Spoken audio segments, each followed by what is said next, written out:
dahil sa pinangangambahang ang military drills ng China sa South China Sea ay mauwi sa gyera. Naka-alerto at 24/7 binabantayan ng Armed Forces of the Philippines to.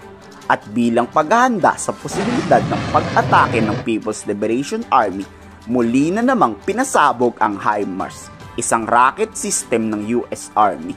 Dito makikita sa video na hindi tumutulong ang US Army sa pagpapasabog ng rocket. Puro Pilipinong sundalo ang nag-ooperate nito.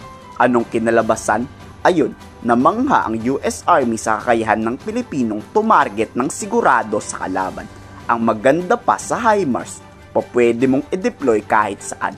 Mapabatanes pa yan o sa may Palawan malapit sa West Philippine Sea.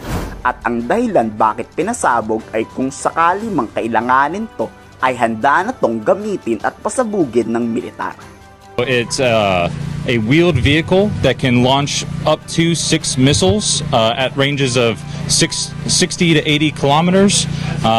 And today we shot those HIMARS. We shot 3 rockets to demonstrate its capabilities if ever needed in a training environment or a crisis or conflict if that arose. Mandato ng Philippine Army depensahan ang kalupaan at hindi hahayaan ng AFP makatungtong ang kalaban sa anumang baybayin ng ating bayan. Ito ang realidad. Walang kalokohan dito. Handa raw ibuwis ang AFP ang kanilang mga buhay para sa ating mga Pilipino. Kaya dapat mag-training at paghandaan ang napipintong gulo. Armed Forces has a mandate to defend our territory, and there is an adjunct to that mandate, which is you have to train for it.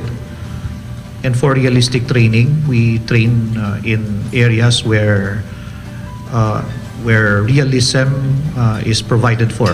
Inaasahang kasama sa $500 million ang HIMARS, pero di po pwedeng umasa tayo sa puro bigay ng US. Bibili rin ang Philippine Army ng sariling HIMARS. Balak mag-procure ng 28 batteries o equivalent sa 168 na rocket. Pwede na yan at sapat na para pasabugin ang anumang barko ng China o kalaban. Part ng Horizon 3 project ng ating modernization program ng ating AFP, part yung pag-procure ng multi-launch rocket system. And itong HIMARS ay isa sa mga pinagpipilian at kasama ng ibang mga multi-launch rocket system ng ibang bansa from Korea, Turkey, and even from Europe. So sa ngayon, nasa pipeline, wala pa tayong decision kung ano yung papipili, depende sa sa joint defense acquisition ng ating DND.